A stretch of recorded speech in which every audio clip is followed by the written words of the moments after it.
All right, Shalom. I want to give all praises, all honor, and all glory unto Yahweh Bahashem, Yahushai Bahashem, Rekakudash. I want to give double honors unto the apostles and those a great millstone, right, who learned this truth from. I want to say peace, mercy, and blessings unto all of the hopeful elect. The true name of the Heavenly Father is Yahweh, which means he exists, that he is to be. The true name of the Son is Yahushai, which means he is the deliverer. We are the Hebrew Israelites. All right, and there's 12 tribes. Okay, today we're being, we are scattered, but, a large portion of our people are here in the West, USA.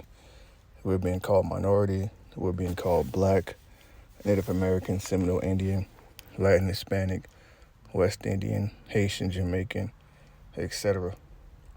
Okay, and it's not about skin color. It's not a black thing. Our people, in fact, they look like all the people of the earth, Now, the self-proclaimed white man, right, so-called Caucasian, European, they have a biblical nationality.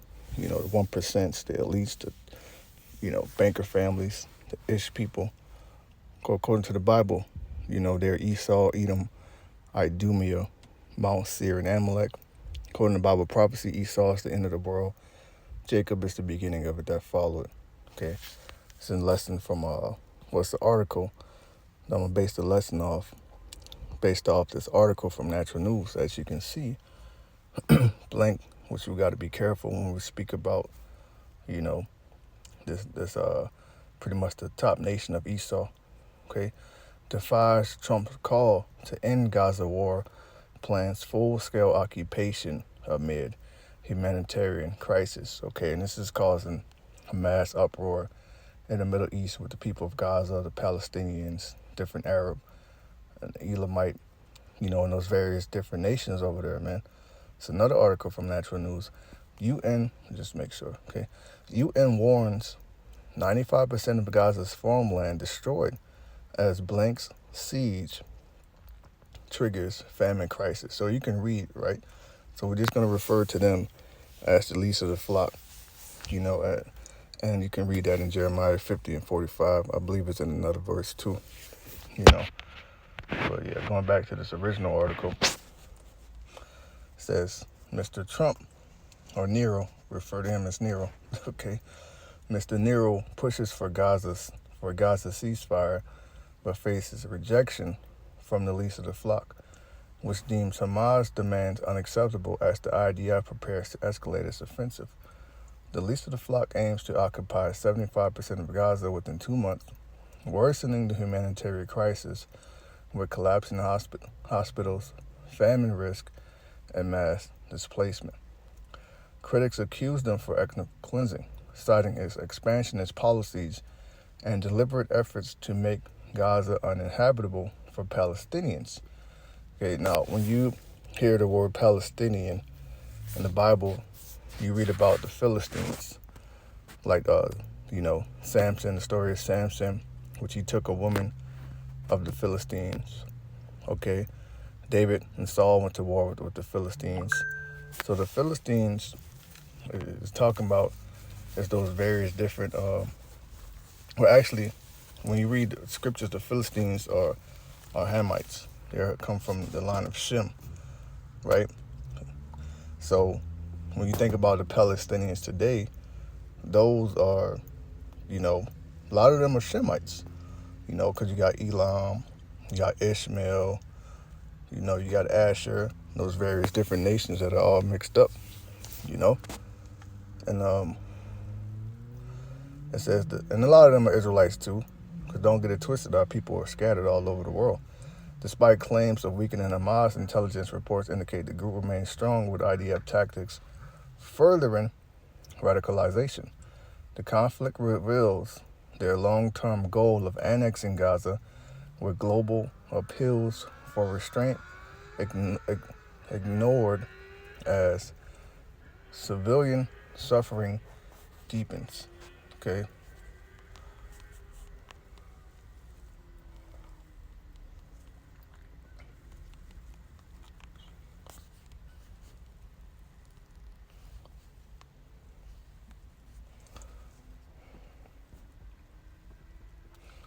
This is from February 26, 2025.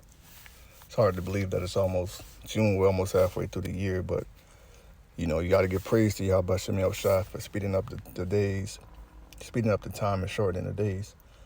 Because the quicker these prophecies come, the quicker that we can be in the kingdom, with our new bodies, at rest, and complete, peace, right, on the earth, all right, with Yahweh Shem Yahushua. It says Trump Riviera of the Middle East plan fundamentally misreads the Arabs' world. All right, Nero's dangerous proposal to turn Gaza into a Riviera of the Middle East represents a troubling call for ethnic cleansing, okay, and fundamentally misreads the interests of Arabs' partners.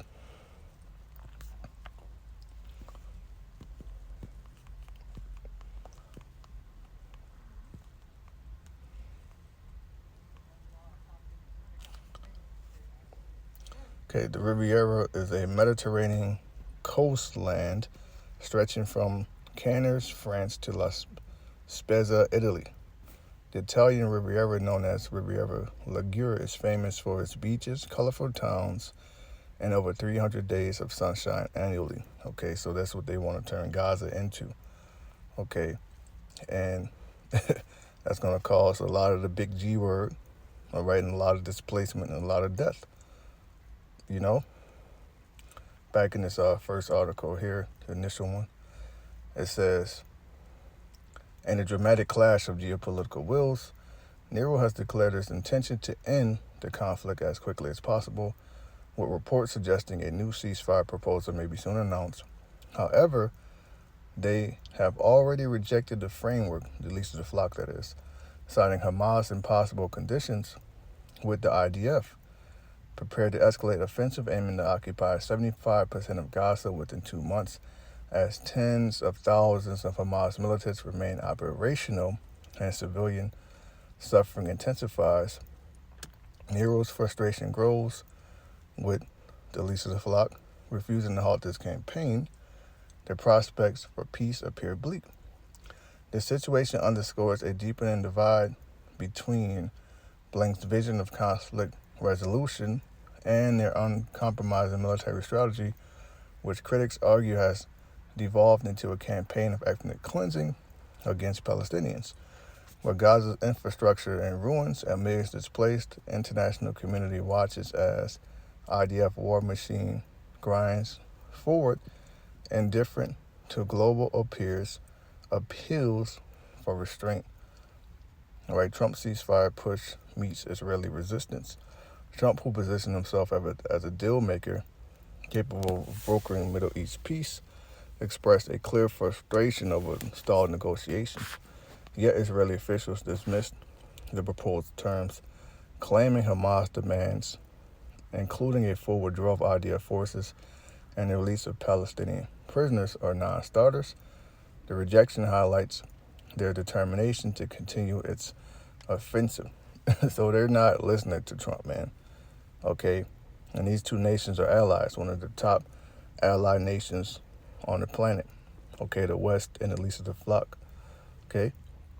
And it's through the least of the flock that the West is going to get drawn out and into the Middle East, okay, to get this third world war popping off. Okay? This is the book of Jeremiah, chapter 50 and verse 45. Therefore hear the counsel of Yahweh Shem Yahushai that he had taken against Babylon. Now, when I hear the word counsel here, it makes me think about, I believe it was during the time of the kings. I forget exactly which kings, but there was the prophet Micaiah, okay, and actually I could look it up real quick.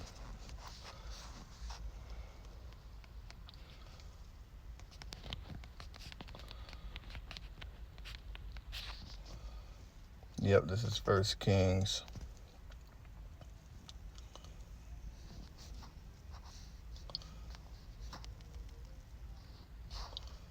1 Kings 22.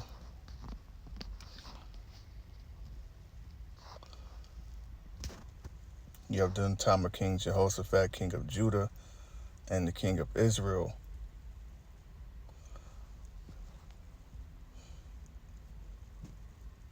Yep, Micaiah.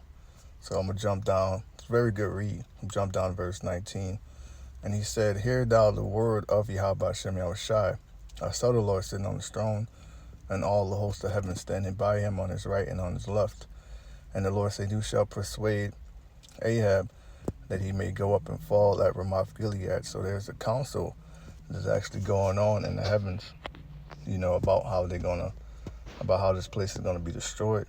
And that mystery has been given unto the servants of prophets, starting with our apostles and elders and their elders, And one said on this manner, and another said on that manner. And there came forth the Spirit, and stood before the Lord, and said, I will persuade him. And the Lord said unto him, Wherewith? And he said, I will go forward, and I will be a lying spirit in the mouth of all his prophets. And he said, Thou shalt persuade him and prevail, and go forward and do so. So that's the point I wanted to make. That when it says the counsel of the Lord, even the scripture says, do nothing without counsel. So y'all understand, the West is going to be drawn out because of the interest that it has with its allies, the least of the flock. Yeah, they're over there tripping. Jeremiah 50:45. Therefore he, the counsel of the Lord, that he proposed against Babylon, and its purposes that he had purpose against the land of the Chaldeans. What's that, Jake?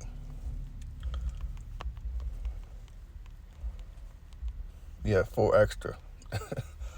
Okay. This is the least of the flock right now. They're over there like 4 extra. Okay. Jeremiah 50:45.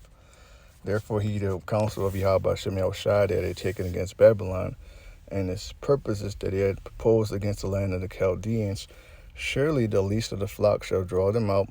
Surely he shall make their habitation desolate with them. So that both of these land masses are going to get hit up, with nuclear arsenal. Okay. But Babylon the Great is going to be hit up so bad it's never going to be inhabited again.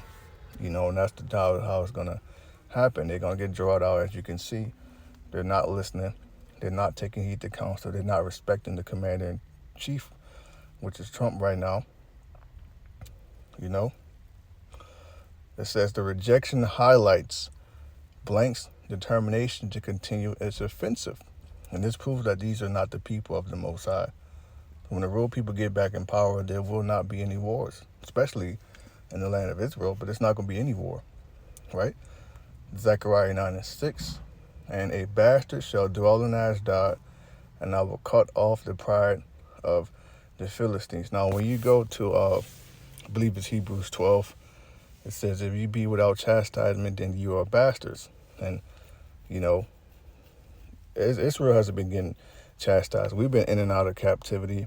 Our people have gone through things that no other nation have ever went through, So when you look at a nation like the Edomites, so-called white people, top bankers, etc., it look like they're never going to pay for the things they did to us or the things that they have done to everybody on the earth. So thus those bastards that have been without chastisement for so long, But that chastisement is coming. It's going to come in the form of 1,000 years slavery, and ultimately, extermination. Okay, Obadiah 1:18. It says, and the bastard shall dwell in Ashdod. So that's Esau, right? The scripture also says that they are not in trouble as other men. So they're not going through the chastisement. All right, and the bastard shall dwell in Ashdod, and I will cut off the pride of the Philistines. So if you get into, that's why you got to get into maps, geography, If you look at the land over there, that's just a small city on the coastline, right? And when you go to the book of Genesis, Abram, Most High told Abram that he was we were gonna get, all of that land. I'll read it. This is Genesis 15 and 18. And the same day, the Lord Yahweh Hashem Yahushua made a covenant with Abram. Now, the name Abram means exalted father, right? And Abraham means the father of many nations, right?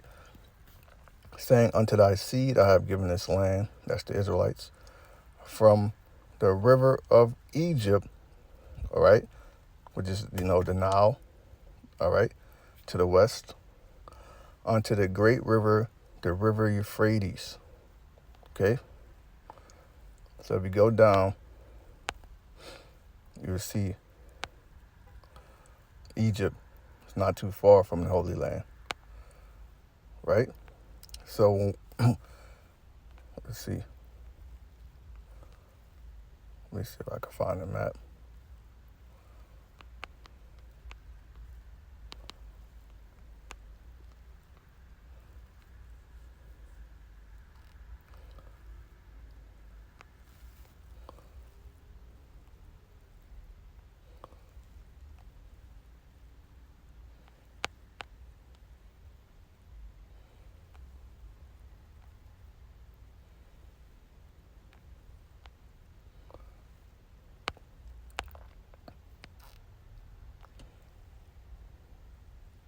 Okay, there it goes. So this is Genesis 15 and 18, and it's called Greater Blank, which this is what they're trying to do over there, trying to take all this land that was promised to Abraham, But that just further proves that those are not the people. This is Isaiah chapter 2.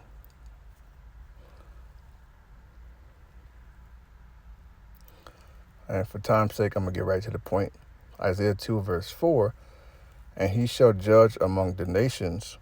All right, that's the Israelites, starting with the elect. 12,000 from each tribe, 144,000. All right, King David's going to be set up as the king. The 1/3, men, women, children, helpers, friends of the prophets. And those are going to be joint heirs, ruling with Yahushua as the governing body. And it's through the elect. All Israel is going to be brought back. Okay, they're going to come back as the children of the elect. And he shall judge among the nations and shall rebuke many people. And they shall beat their swords into plowshares and their spears into pruning hooks. So their weapons of war, they're going to transform those into weapons, farming instruments. Okay? Nation shall not lift up sword against nation, neither shall any learn war anymore. That's when the real Israelites get back in that land. Right now, that land is trodden down of the Gentiles, right? This is Luke 21 and 24. This is the Bible Hub that shows you the different translations. NIV. They will fall by the sword and will be taken as prisoners to all nations. This was happened, this transatlantic slave trade, 70 AD, happened to us during the time of the Babylonians, Medo-Persians, the Greeks. We've been into one captivity after another. So we have been led away into all nations after falling by us. We're just dealing with the Israelites, That ain't happened to Esau, because Esau is given the blessing of the sword. He's the one bringing the war. He's the reason why these nations are going so hard to possess nuclear weaponry, because they have to defend themselves from him. It says they will fall by the sword and will be taken as prisoners to all nations. Jerusalem will be trampled on by the Gentiles until the times of the Gentiles are fulfilled. Now, what does it mean to be trampled on? It means it'll be under their possession.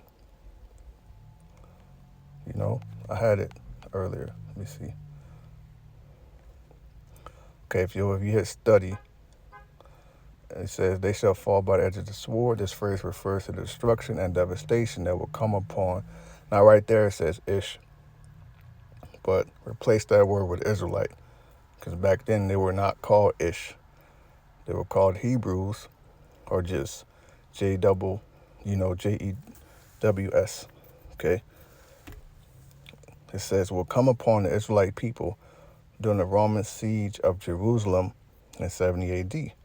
Historically, this event was marked by significant bloodshed as Roman forces led by General Titus breached the city walls and slaughtered many inhabitants. The edge of the sword is a common biblical expression denoting violent death in battle and led away captive into all nations. Following the fall of Jerusalem, many Israelites were taken as captives and dispersed throughout the Roman Empire, right?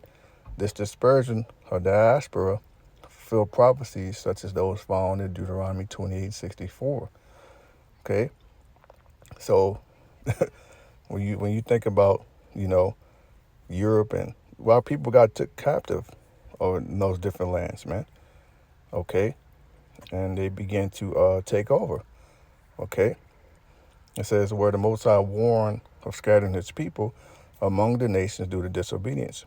The historical context of this dispersion is crucial as it led to widespread presence of Israelites communities across the Mediterranean and beyond, influencing the Israelite and Christian history. It says, and Jerusalem will be trodden down by the Gentiles. The phrase trodden down suggests domination and control by foreign powers. Right now, our land is being dominated and controlled by foreign powers. We're not in our land. Now, there are a lot of Israelites over there, but it's still controlled by foreign powers. You ain't about to just go over there and say, yeah, I'm an Israelite, I'm from this tribe. I think you about to have some type of sovereignty. Esau controls that, man. Until the time the Gentiles be fulfilled. After the destruction of Jerusalem, the city came under Gentile rule, first by the Romans and later by various other empires, including the Byzantines, who those are Israelites, the Muslims, a lot of those were Israelites, but a lot of them were Ishmael and heathens, Crusaders, Israelites, Ottomans, Edomites, and Ishmaelites, right? This period of Gentile control is significant in biblical prophecy as it indicates a time when Jerusalem would not be under Israelite sovereignty. Okay, so there you go. That land is not under Israelite sovereignty. Those are Esau trying to, fulfill certain prophecies, right? And real quick, it says, as new blank strain from blank hits the U.S., some experts are calling for face masks to return. So there's rumors of wars, man. Okay, another one brother shared. It's lucky I don't have it up no more. It's okay, but it was a brain-eating parasite that enters through your nose from the tap water in the U.S. Just all type of crazy shit going on. Wars and rumors of wars. But Salaki, for time's sake, I gotta cut it short. But nevertheless, I pray this has been edifying and informative. I want to give all praise, honor, and glory to Yahweh Shem Yahushai. Say shalom to the whole elect.